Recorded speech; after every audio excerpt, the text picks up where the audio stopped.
Assalamualaikum warahmatullahi wabarakatuh.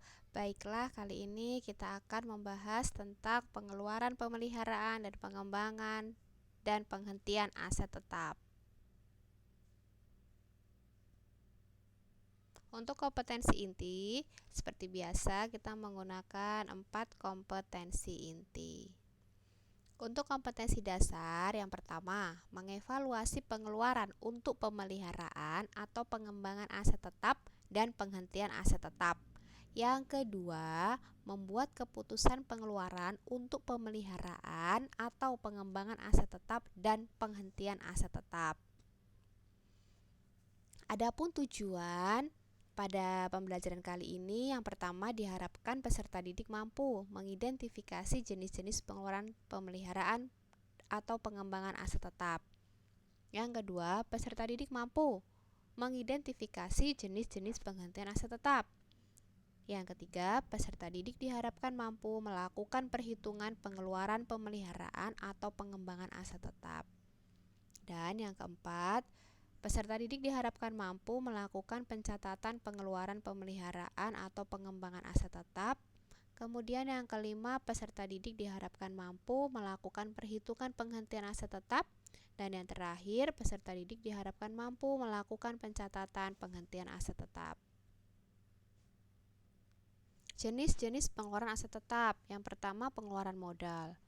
Pengeluaran modal merupakan pengeluaran yang manfaatnya dapat dinikmati dalam waktu lebih dari 1 tahun. Pengeluaran modal diakui sebagai aktiva karena nilainya material. Pengeluaran dapat dikategorikan pengeluaran modal jika yang pertama, menambah manfaat aset tetap yang bersangkutan, misalnya menambah umur ekonomis, meningkatkan kapasitas, meningkatkan mutu produksi. Yang kedua, menurut pertimbangan perusahaan jumlahnya material atau cukup berarti.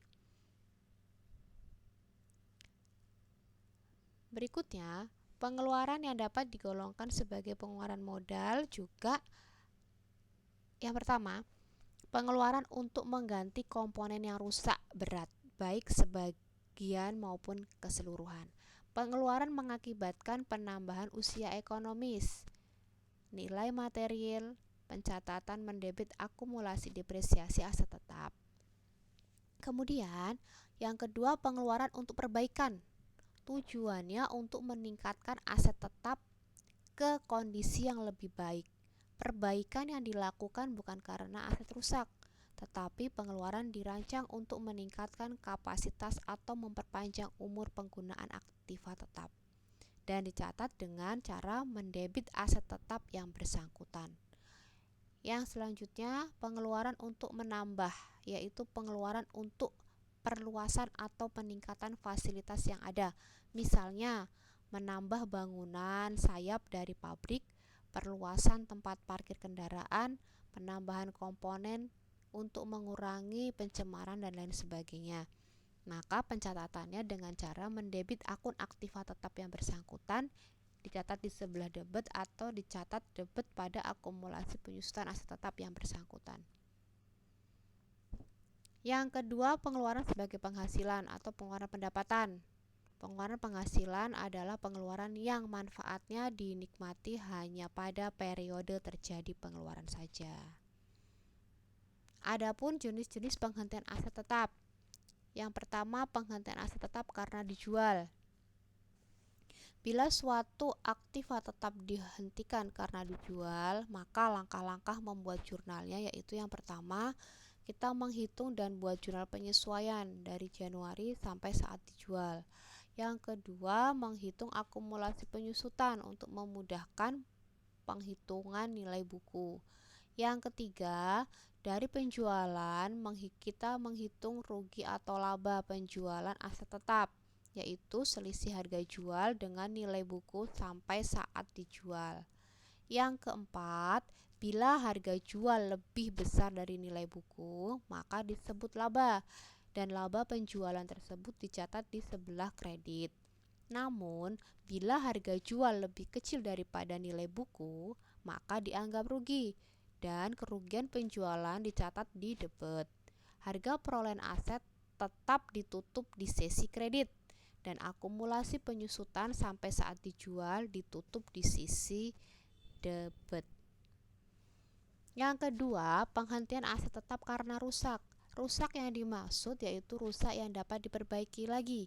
Apabila aset tetap dihentikan karena rusak, maka yang pertama, penyusutan sampai dengan saat dihentikan karena rusak harus dihitung dan dibuat penyesuaian.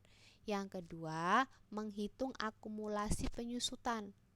Lalu nilai buku sampai saat dihentikan dicatat pada akun rugi penghentian aset tetap di sisi debit. Yang ketiga, bila untuk membuang aset tetap yang dihentikan memerlukan biaya, maka dicatat sebagai kerugian. Dan yang keempat, rugi akibat penghentian aktiva tetap pada akhir periode dilaporkan pada laporan laba atau rugi pada bagian biaya atau rugi lain-lain. Yang ketiga, penghentian aset tetap karena habis masa manfaatnya. Bila aset tetap sudah habis masa manfaatnya, maka ada 4 perlakuan yang bisa dilakukan dalam perusahaan. Yang pertama, aset tetap tersebut dijual. Yang kedua, aset tetap lama ditukarkan dengan aset yang baru, dan aktiva tetap dihentikan pemakaiannya. Baiklah, cukup untuk pembahasan kali ini dan saya akhiri. Wassalamualaikum warahmatullahi wabarakatuh.